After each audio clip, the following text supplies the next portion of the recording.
Ok, ben c'est super. Moi, je suis content de te recevoir là parce qu'on va pouvoir enfin présenter ton parcours à nos auditeurs. Et bon, ben, nous, on se connaît pas de manière approfondie, mais je sais que déjà, tu es vraiment quelqu'un qui est spécialisé dans le monde de l'entrepreneuriat. Tu interviens beaucoup auprès d'entreprises. Tu as suivi beaucoup de gens dans leurs projets d'entreprise. Et ben, j'aimerais que tu nous en parles un petit peu parce que il y a derrière ça beaucoup de compétences, certainement, et beaucoup de réalisations, et j'aimerais que les auditeurs les entendent. Alors, figure-toi que ça a commencé il y a 20 ans, presque jour pour jour, presque semaine pour semaine, je dirais.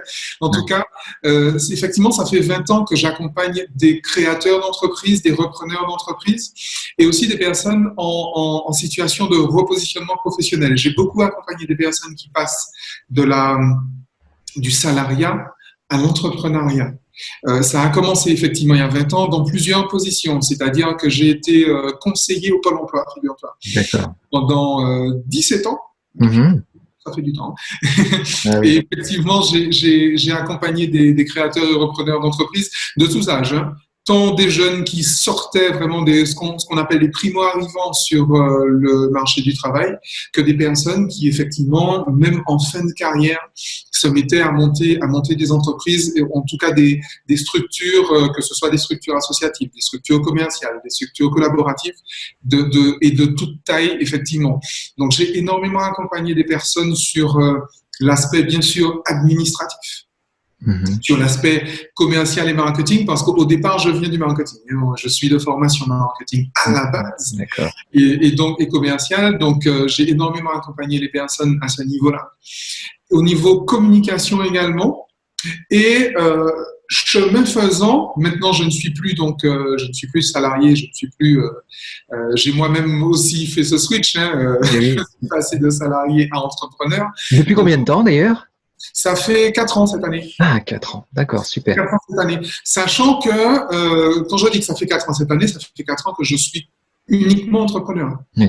Parce que déjà, ça faisait 10 ans avant que que je faisais les deux, que je menais les deux de front. De front. J'ai eu une structure associative, j'ai eu un cabinet de consultants, et j'ai également monté, la dernière, c'était une SARL. D'accord, ok, super. Et donc, j'ai moi-même vécu finalement les affres et le changement de mindset. C'est surtout beaucoup de ce dont on va parler. Donc, j'ai accompagné les personnes. Je me suis aperçu au fil des années que le comportement et donc le système de pensée était très, très lié. Alors, pour parler des outils, j'ai commencé par la PNL. Programmation neurolinguistique pour ceux qui ne connaîtraient pas encore vraiment la PNL, qui deviennent de plus en plus rares. Oui, c'est vrai, effectivement. Ça devient un outil très, très, très connu, y compris depuis les écoles d'ailleurs, hein, les écoles post-bac. On enseigne la PNL, la programmation neurolinguistique. J'ai fait de l'analyse transactionnelle. Aussi, oui. Finalement, de la gestion émotionnelle, de l'approche centrée sur la personne, l'école Carl Rogers. Enfin, j'ai envie de dire un package, une boîte à outils très, très fournie. J'ai eu la chance effectivement de faire énormément de choses. Ça, c'est mon côté un peu zen, c'est mon côté un peu multipotentiel. J'ai bourlingué un petit peu partout et j'ai fait une synthèse jusqu'à, il y a à peu près une demi-douzaine d'années, ma grande rencontre avec les neurosciences. Les neurosciences et la physique quantique. Et donc, je suis aujourd'hui coach formateur spécialisé en neurosciences appliquées. J'interviens auprès des particuliers, j'interviens auprès des entreprises, des équipes et des dirigeants d'entreprises, particulièrement sur la création d'entreprises, on va en parler, mais pour les entreprises également qui sont déjà en exercice, en activité, je travaille énormément sur la transition générationnelle. Accueillir cette fameuse génération Z et bientôt la génération Alpha. Donc, je travaille énormément sur les profils zèbres, donc les profils multipotentiels, puisque j'en suis moi-même, détectés très tard, très très tard en fait. Et donc, du coup, j'ai vécu les problématiques que vivent ces personnes-là. Et j'accompagne justement les managers et les dirigeants d'entreprise à adapter leur management pour que les collaborateurs s'épanouissent sur le poste de travail afin justement d'exercer leur excellence et que les résultats de l'entreprise soient excellents. D'accord, ok. Et j'ai vu que tu étais aussi formé par David Lefrançois, donc dans le cadre justement dans cette approche neurosciences, et puis Idrissa Berkane aussi pour d'autres aspects. Tu peux nous en parler un petit peu? Alors absolument, j'ai fait la formation de David Lefrançois à l'Institut d'ailleurs des neurosciences appliquées. J'ai suivi effectivement des séminaires de formation avec Idrissa Berkane et beaucoup avec d'autres neuroscientifiques américains. Récemment, je reviens d'une formation avec Greg Braden. Alors, le docteur Joe Dispenza, ça, c'est pas encore fini. J'ai encore d'autres séminaires à venir avec lui. Et Bruce Lipton. Donc, j'ai une approche très, très fortement marquée par les neurosciences, l'épigénétique et la physique quantique. D'accord, ok. Est-ce que tu as un projet particulier en ce moment qui pourrait intéresser les jeunes entrepreneurs, ceux qui se lancent et ainsi de suite, par rapport à ton approche? Alors justement, j'axe énormément sur l'aspect intelligence financière.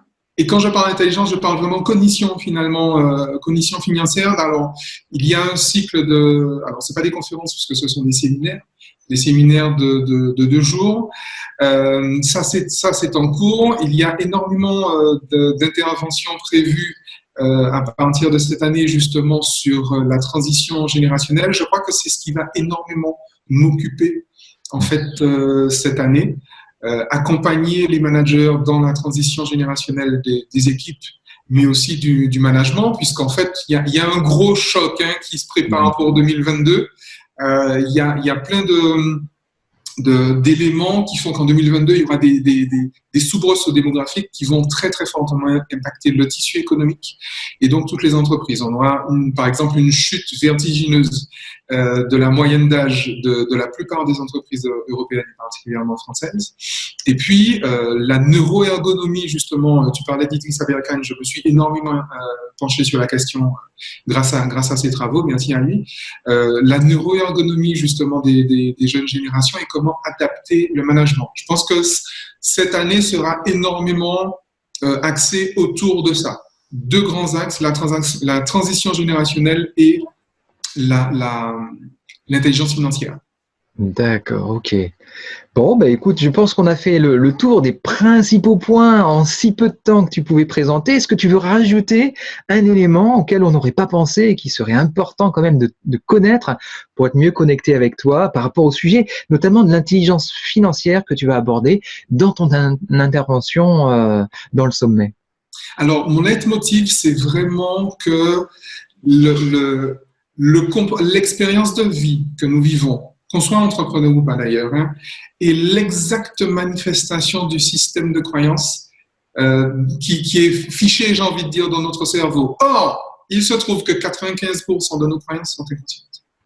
Et il est fondamental, vraiment fondamental, j'insiste là-dessus, pour toute personne qui se lance dans l'entrepreneuriat, de creuser et de réinterroger en fait son système de croyance.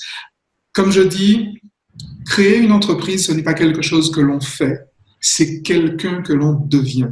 Et il est fondamental d'être accompagné sur ce quelqu'un que l'on devient. Et c'est pour ça que j'ai absolument sauté de joie quand tu m'as fait la proposition pour ce sommet, pour le mouvement L, parce que c'est vraiment fondamental. Ça ne sert absolument à rien d'apprendre des techniques si le cerveau n'est pas d'accord pour vivre l'expérience. Mais ça ne sert vraiment à rien. Je suis catégorique là-dessus, c'est vrai, mais c'est véritablement ça mon message fort. Ton message fort. Ok, bah c'est super. Je te remercie pour cette présentation qui aura permis certainement à nos auditeurs de mieux connaître.